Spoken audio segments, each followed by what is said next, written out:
To get started, I have to first create a new document inside of Adobe Illustrator. To do that, I'm going to go to File, New, and I'm going to start by choosing a profile. Now the profile that I'm going to choose is Print.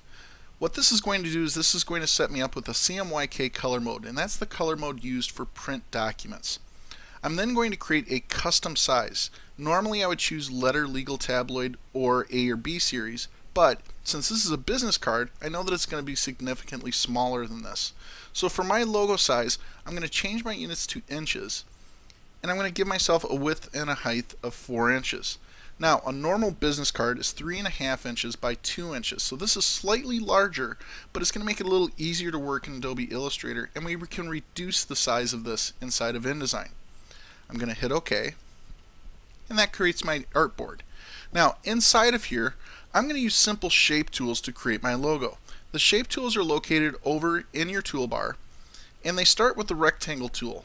Now, if you click and hold down on the rectangle tool, you'll see that you have a lot of different shape tools to choose from.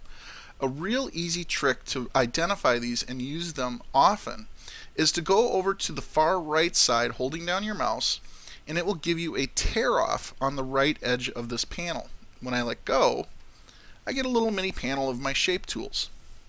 Now for this particular shape tool, I'm going to use the polygon tool.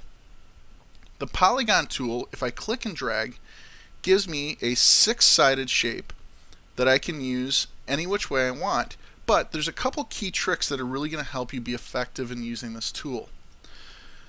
The first thing is, I like to hold the Shift key when I drag this tool.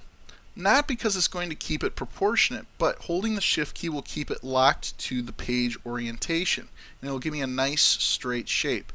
I can customize and transform this afterwards by rotating or scaling, but holding the Shift key will give me a straight shape. Another neat little trick, if I want to change the edges of the shape or change the number of sides, is while I'm holding down the mouse and dragging out a shape, the up and down arrow keys on your keyboard will increase or decrease the number of sides on your shape tool.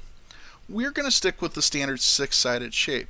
So what I'm going to do is I'm just going to simply click and drag out different size shapes, and these hexagons will start to create my logo. Now if I need to recenter these, I simply switch over to my selection tool, and I can grab either each one of these and move them, or I can click and drag across them. I'm going to position these kind of in the center of my workspace, and I'm just going to keep dragging around, holding down my Shift key to create different size shapes. If I have one out of position, simply switch back to your selection tool and move it into a new position.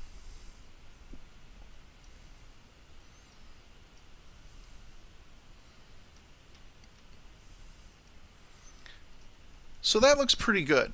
Now, if I want to create more, I can simply go back and drag again.